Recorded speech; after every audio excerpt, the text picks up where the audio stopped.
Otak manusia, yang terdiri dari 86 miliar neuron dan triliunan koneksi, dianggap sebagai struktur paling kompleks di alam semesta. Di dalamnya, ada suatu keteraturan yang menyatukan waktu, ruang, sensasi, dan informasi.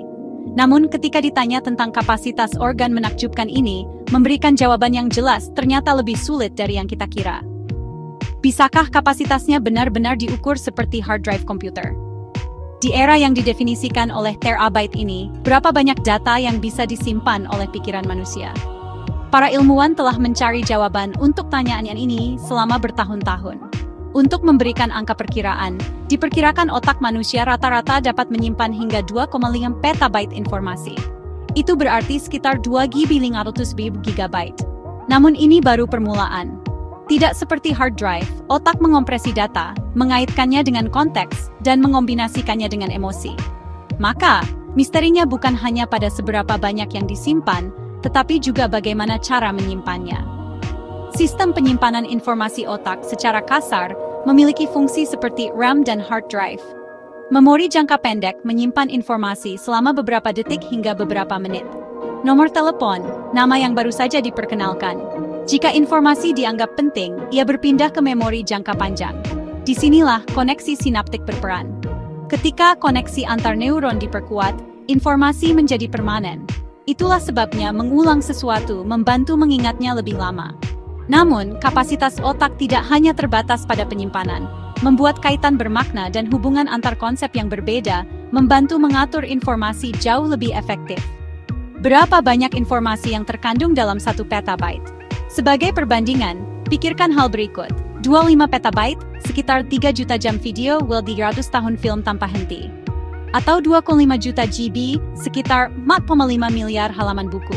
Atau jumlah total semua pengalaman visual, auditori, dan linguistik yang bisa dimiliki seseorang sepanjang hidupnya. Tapi ada perbedaan penting. Otak tidak hanya menyimpan informasi yang dikumpulkannya, tapi juga memproses, menganalisis, memprediksi, dan merestrukturisasikannya. Inilah fitur utama yang membedakannya dari perangkat digital biasa. Mitos yang umum adalah manusia hanya menggunakan 10% otaknya. Mitos ini sudah dibantah secara ilmiah.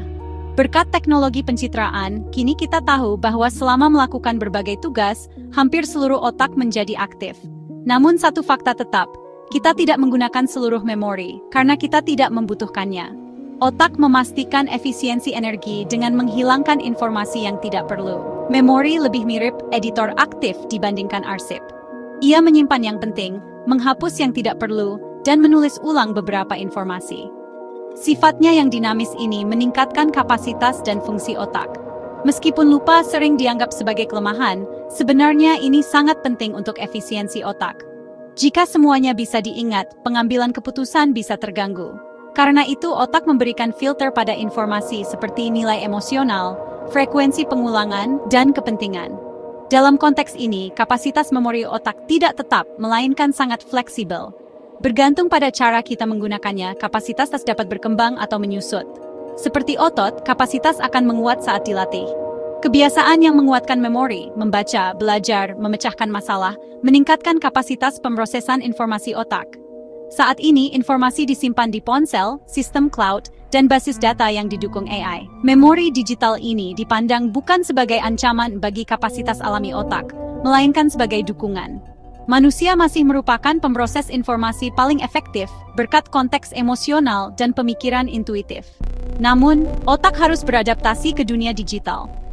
Karena akses informasi semakin mudah, kebutuhan untuk menghafal semakin berkurang. Tapi jika ini berarti menggunakan kapasitas otak lebih sedikit, kita mungkin kehilangan sebagian besar potensi kita. Apakah mungkin melampaui batas kapasitas otak? Neuroteknologi sedang mencari jawabannya. Antarmuka otak komputer, BCE, dapat mengkonversi sinyal otak menjadi data digital. Di masa depan ada pembicaraan tentang era ketika orang dapat mengekspor ingatan mereka atau langsung mengunduh informasi. Meskipun terdengar seperti fiksi ilmiah, dasar dari teknologi ini sudah mulai ada. Namun, implikasi etis, psikologis, dan neurobiologisnya membutuhkan perdebatan mendalam. Sebab, meningkatkan kapasitas otak bukan hanya masalah teknis, tapi juga bisa mengubah definisi kemanusiaan itu sendiri. Mengukur kapasitas otak manusia hanya dalam gigabyte atau terabyte sebenarnya adalah sebuah pembatasan.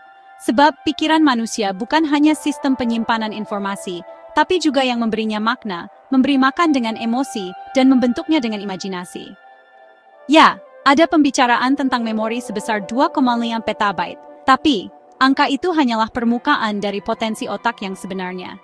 Kekuatan sejatinya terletak pada cara data diproses, kemampuan membuat hubungan, dan yang terpenting, keinginan untuk belajar. Jangan lupa untuk menyukai, berlangganan, dan bagikan pendapat Anda di komentar untuk terus menjelajahi alam semesta otak yang penuh misteri.